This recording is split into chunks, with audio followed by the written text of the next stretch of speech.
Angel number 0. ದೇವರು ಯಾವಾಗಲೂ ನಿನ್ನ ಜೊತೆಯಲ್ಲಿದ್ದಾನೆ. ನೀನೆಂದಿಗೂ ಒಂಟಿಯಲ್ಲ. ಯಾವ ಸಂದರ್ಭದಲ್ಲಿಯೂ ದೈವಿಕ ಶಕ್ತಿ ನಿನ್ನನ್ನು ಕಾಪಾಡ್ತಾ ಇದೆ ಅಂತ ಏಂಜಲ್ ನಂಬರ್ 0 ಹೇಳ್ತಾ ಇದೆ.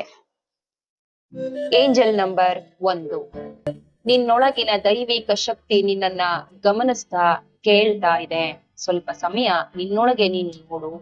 ನಿನ್ನ ಆತ್ಮ ಏನು ಹೇಳ್ತಾ ಇದೆ ಅಂತ ಕೇಳು ಅಂತ ಏಂಜಲ್ ನಂಬರ್ 1 ಹೇಳ್ತಾ ಇದೆ.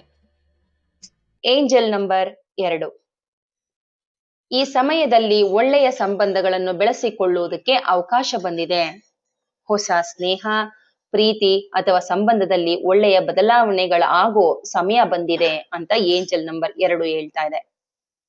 Angel number 3. ನೀನು ಬೆಳವಣಿಗೆಯ ದಾರಿಯಲ್ಲಿದ್ದೀಯಾ.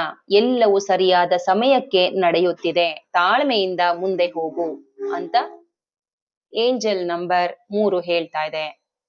Angel number 4. ನಿನ್ನ ಮನಸ್ಸು ಮತ್ತು ಹೃದಯ ಹೇಳೋ ಸತ್ಯವನ್ನ ನೀನು ನಂಬು. ಸಂತೋಷ ಕೊಡೋ ದಾರಿಯಲ್ಲೇ ನಡೆದುಕೋ ಅಂತ ಏಂಜಲ್ ನಂಬರ್ 4 ಹೇಳ್ತಾ ಇದೆ. Angel number 5. ನಿಜವಾದ ಶ್ರೀಮಂತಿಕೆ ಮನಸ್ಸಿನಲ್ಲಿದೆ. ಮನಸ್ಸಿನಲ್ಲಿಯೇ ಇರುತ್ತದೆ.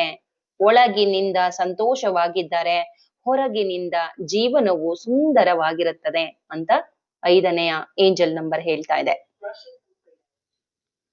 Angel number 6. ನಿನ್ನ ಸಂತೋಷಕ್ಕೆ ಅಡ್ಡಿಯಾಗಿರುವಂತ ಎಲ್ಲವನ್ನ ನೀನು ಬಿಡು.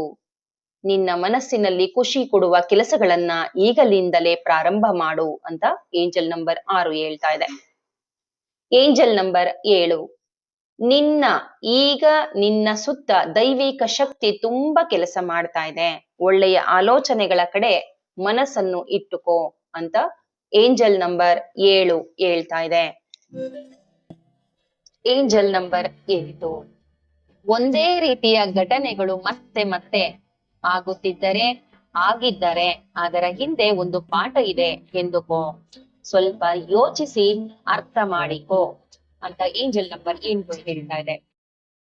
Angel number 9. ನಿನ್ನೊಳಗಿನ ದೈವಿಕ ಶಕ್ತಿ ಈಗ ಜಾಗೃತವಾಗುತ್ತಿದೆ. ಆತ್ಮ ದರ್ಶನವನ್ನ ನೀನು ಅನುಸರಿಸಬೇಕು ಅಂತ ಏಂಜಲ್ ನಂಬರ್ 9 ಹೇಳ್ತಾ ಇದೆ. Angel number 10. ನೀನು ದೇವರ ಶಕ್ತಿಯ ಜೊತೆ ಒಂದಾಗುತ್ತಿದ್ದೀಯಾ. ಈಗ ಕಾಣುತ್ತಿರುವ ಸೂಚನೆಗಳು ದೇವರಿಂದ ಬಂದಂತಹ ಸಂದೇಶಗಳೇ ಆಗಿವೆ ಅಂತ ಏಂಜಲ್ ನಂಬರ್ 10 ಹೇಳ್ತಾ ಇದೆ.